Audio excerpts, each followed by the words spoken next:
Olá, meus irmãos, graça e paz a todos. Hoje, dia 21 de maio de 2026, chegamos ao 11º dia da nossa jornada bíblica de 21 dias.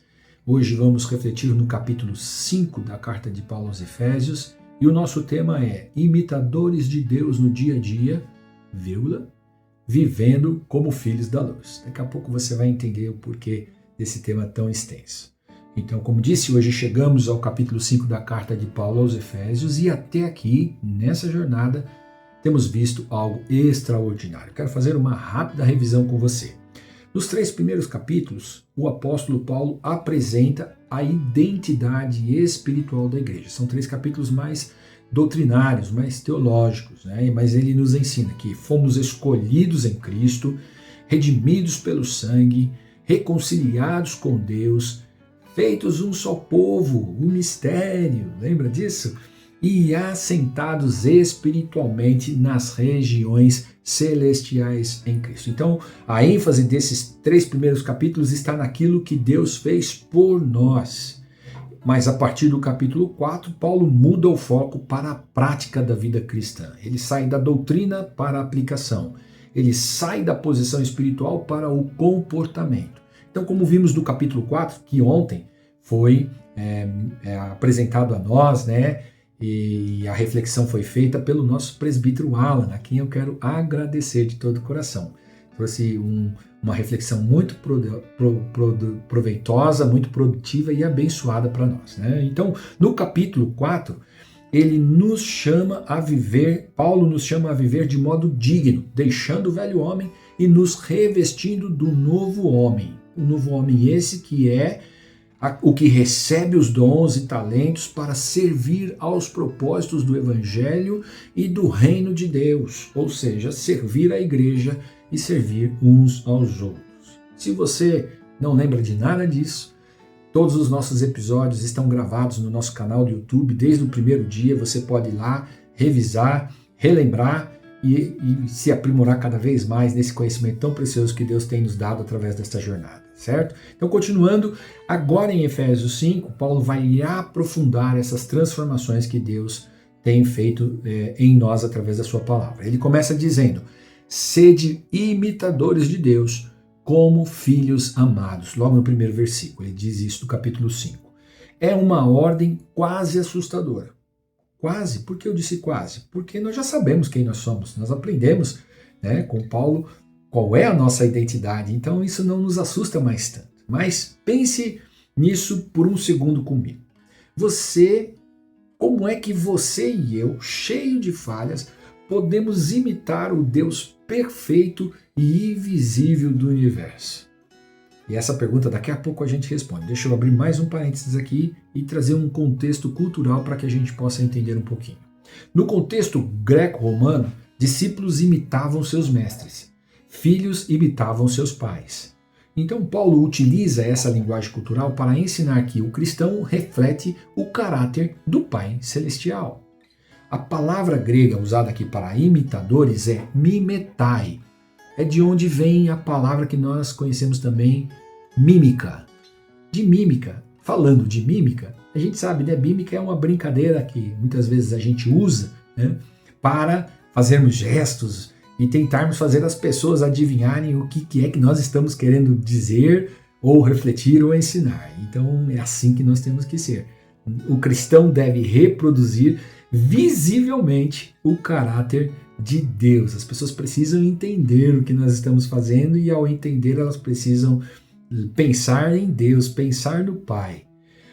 Mas perceba que Paulo, ele diz para imitar Deus, ele não diz para nós imitarmos Deus para se tornarmos filhos. Ele diz como filhos amados, ou seja, a nossa identidade já está estabelecida. Então a identidade vem antes do comportamento. Esse é um princípio hermenêutico fundamental que está implícito na carta de Efésios e que diz que a prática cristã nasce da identidade espiritual.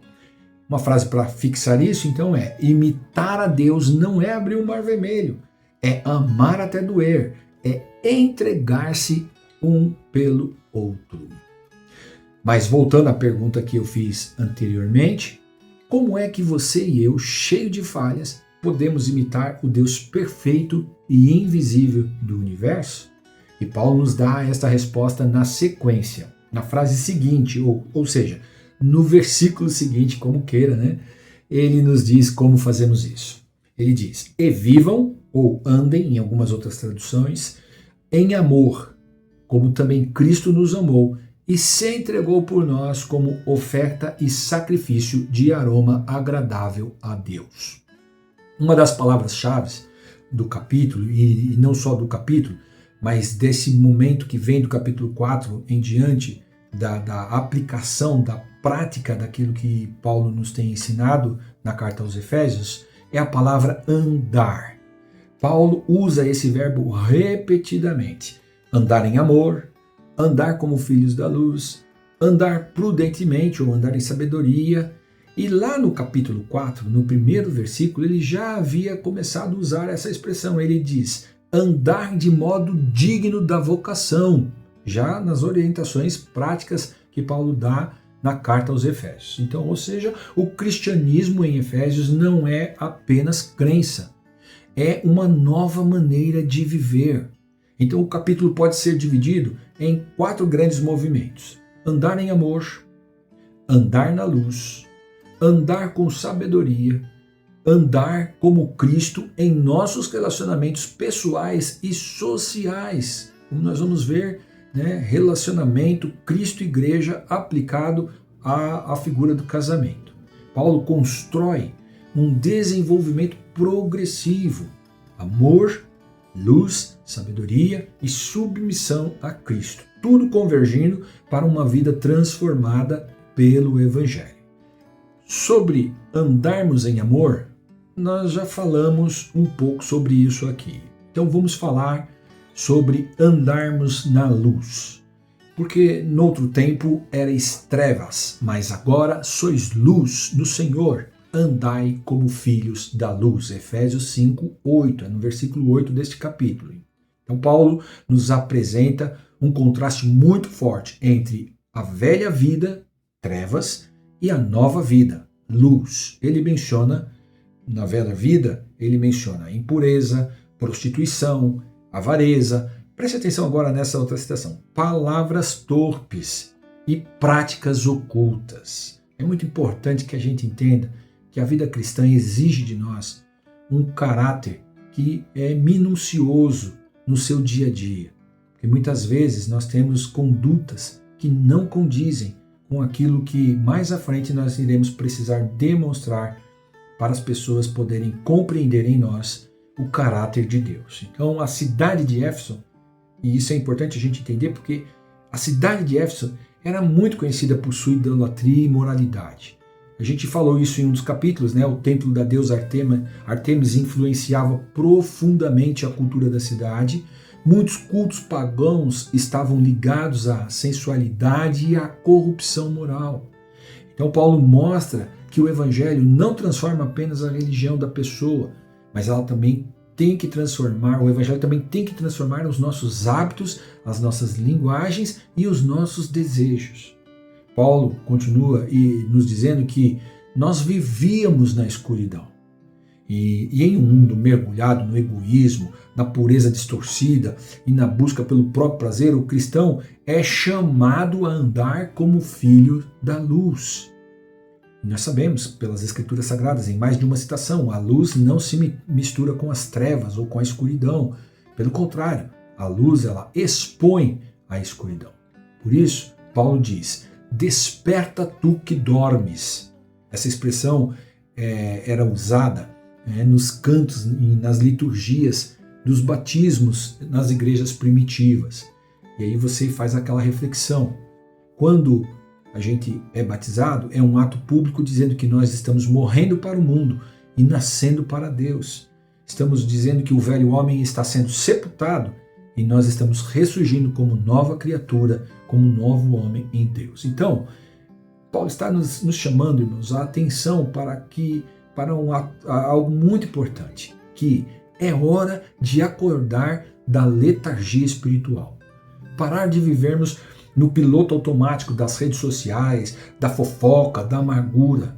É hora de começarmos a viver de forma a qual o Espírito Santo tenha liberdade para nos encher e para nos fazer homens e mulheres cada vez mais parecidos com Deus. O próximo andar é o andar da sabedoria, né? A sabedoria no cotidiano. Paulo contrasta o andar como sábios e o andar como tolos, entre os versículos 15 e 21. A sabedoria aqui é prática, não é intelectual, não é um conhecimento simplesmente para ficar guardado na sua memória, mas é de praticá-la no dia a dia. E 3 marcas da vida sábia são mencionadas aqui. Primeiro, sabedoria para aproveitar o tempo, o kairós de Deus, as oportunidades divinas, é do que Paulo trata. O segundo, ser cheio do Espírito. O verbo que está indicado ali indica uma ação contínua, ou seja, continue todos os dias buscando ser cheio do Espírito, brigando com a sua natureza, como nós já vimos também, e buscando cada vez mais abrir espaço no seu coração, na sua mente, na sua alma, na sua vida, para que o Espírito Santo tenha domínio sobre você. E sabedoria nos relacionamentos marcados por submissão mútua. E aqui eu pego esse gancho para partirmos para a última parte da nossa reflexão. Andar como Cristo em nossos relacionamentos pessoais e sociais. Lembrando que Paulo vai tratar aqui do relacionamento Cristo-Igreja aplicado ao casamento, marido e mulher. E nessa última parte, nós vamos invadir um pouco o capítulo 6 e vamos até o versículo 9, pois as primeiras instruções que estão no capítulo 6 estão diretamente ligadas a isso que nós vamos ver aqui agora, nesses relacionamentos marcados por submissão mútua. Tudo, na verdade, começa no versículo 21 do capítulo 5, que diz: sujeitem-se uns aos outros por temor a Cristo. Efésios 5, 21. O sujeitar-vos uns aos outros no temor de Cristo é o título que governa essa orientação do apóstolo em toda essa sessão que vai até o capítulo 6, o versículo 9. Começa no 5, 22 de Efésios e vai até o 6, 9. Então, ou seja, ele vai falar sobre esposas e maridos, filhos e pais, servos e senhores. Todos esses relacionamentos são exemplos práticos de como a submissão mútua se manifesta em diferentes papéis sociais. Paulo não vai criar regras novas e isoladas sobre essa questão. Ele está mostrando para nós como a nova vida em Cristo transforma as estruturas sociais já existentes. O contexto cultural disso aqui o que Paulo está fazendo aqui, aplicando aqui no contexto cultural, é revolucionário, porque no mundo greco-romano haviam códigos domésticos que regulavam essas relações. O papel da esposa, o papel dos filhos, o papel do escravo. Esses códigos sempre enfatizavam a autoridade absoluta do homem que era o chefe da casa. Era uma visão para ter famílias, né? Mas Paulo faz algo que nenhum filósofo da época fazia. Ele fala diretamente aos subordinados. Ele vai falar às esposas, né? E ele vai usar aqui a submissão em uma resposta à honra a Deus e ao amor sacrificial do marido. Muitas vezes nós vemos as pessoas dizer, porque a mulher tem que sujeitar ao marido, aquela coisa, isso aí é machismo. Mas se você entender o contexto e qual que é, na verdade, a intenção da qual Paulo está se utilizando aqui para fazer esta aplicação, você vai entender que é uma reação, em primeiro lugar, no temor ao Senhor, como vimos no versículo 21, e também em resposta ao amor sacrificial do marido. Ele fala aos filhos e ele fala aos escravos. Então, essa aplicação ela já é revolucionária, porque na cultura antiga eles não consideravam esposa, filho e muito menos escravo como sujeitos morais plenos. Então, Paulo dá ordens espirituais ao superior. Ele vai falar direto ao marido, aquele que era a menção do que decidia todas as coisas, né? Então ele diz: maridos devem amar sacrificialmente. Maridos, amem suas esposas como Cristo amou a sua igreja. O amor de Cristo é o amor sacrificial que se entregou pela vida da igreja. Cristo é o noivo e a igreja é a noiva. E essa representatividade aponta para aquilo que nós, como maridos, como pais, né, e como senhores, muitas vezes, como patrões, que hoje é assim, né, nós precisamos ter este tipo de atitude. Então ele dá ordens espirituais aos superiores. E ele diz: pais devem criar seus filhos sem criar ira. Ele diz: senhores devem tratar os escravos com justiça, e lembrando que eles também têm um Senhor no céu. Então isso limita o poder do chefe da casa e eleva a dignidade dos demais. Paulo não está, com suas palavras, legitimando estruturas injustas. Ele está infiltrando o evangelho dentro delas e transformando-as de dentro para fora. Vamos olhar um pouco sobre a questão dos filhos. Paulo diz que os filhos devem obedecer aos pais no Senhor. Versículo 21, capítulo 5.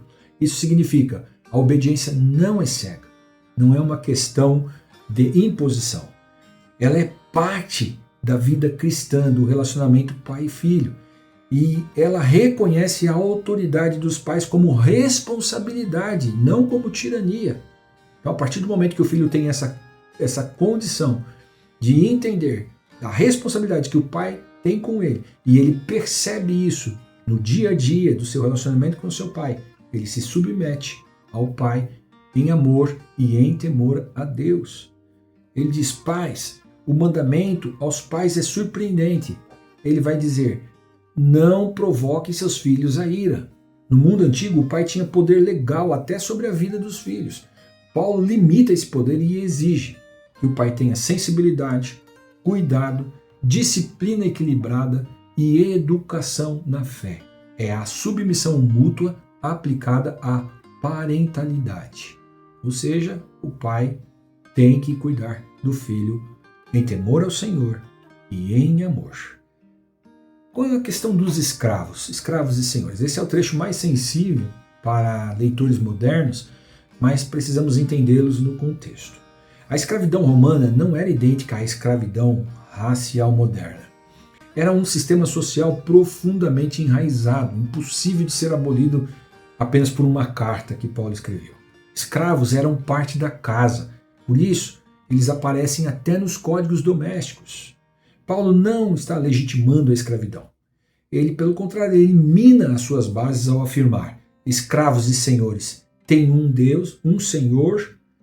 Deus não faz acepção de pessoas. O trabalho deve ser feito como ao Senhor, e senhores devem tratar os seus escravos com justiça e sem ameaças. Lembrando que era uma realidade totalmente diferente da escravidão racial dos tempos modernos. E essa colocação de Paulo nesse âmbito cultural é dinamite teológica colocada sobre a estrutura da escravidão. A semente plantada aqui é a mesma que, séculos depois, haveria de inspirar movimentos cristãos abolicionistas em várias partes do mundo. Então, a síntese teológica que temos aqui de Efésios, que vai do capítulo 5, do versículo 21 até o capítulo 6, o versículo 9, mostra-nos que o Evangelho transforma todos os relacionamentos, não pela imposição do poder, mas pela prática da submissão mútua, do amor sacrificial e da dignidade compartilhada em Cristo. E essa é a chave para interpretarmos este capítulo sem cair nos abusos modernos. Concluindo, Paulo nos mostra que, assim como o casamento deve refletir o próprio Evangelho, a vida cristã verdadeira não pode ser apenas aparência religiosa. É um andar transformado pela luz de Cristo. Quem foi alcançado pela graça vive de forma diferente. Quem conhece a luz não permanece nas trevas. Quem pertence a Cristo começa a refletir o caráter de Cristo. Que Deus nos ajude, irmãos, a vivermos não apenas como pessoas religiosas, mas como filhos da luz. Que o nosso modo de viver revele aquele que nos chamou das trevas para a sua maravilhosa luz. E que em tudo, no nosso falar, no nosso pensar, no nosso agir, Cristo seja visto em nós. Amém? Oremos. Pai, te damos graças por teu grande amor, por tua bondade e misericórdia, que nos tem alcançado e nos tem transformado. E não só nos transformado, mas também tem transformado os nossos relacionamentos, tem transformado as nossas posturas e as nossas práticas, e tem feito em nós uma transformação tão grande que nos tem transformado em luz, e aonde nós temos chegado tem brilhado a tua luz e revelado o teu amor. Nos ajude a continuarmos firmes neste propósito, a continuarmos firmes nessa caminhada que nos tem transformado e que haverá de chegar um dia a ser dia perfeito, aonde nós estaremos, Senhor, contigo, e isto será maravilhoso. Em Cristo Jesus oramos. Amém. E graças a Deus. Até amanhã. Que Deus nos abençoe.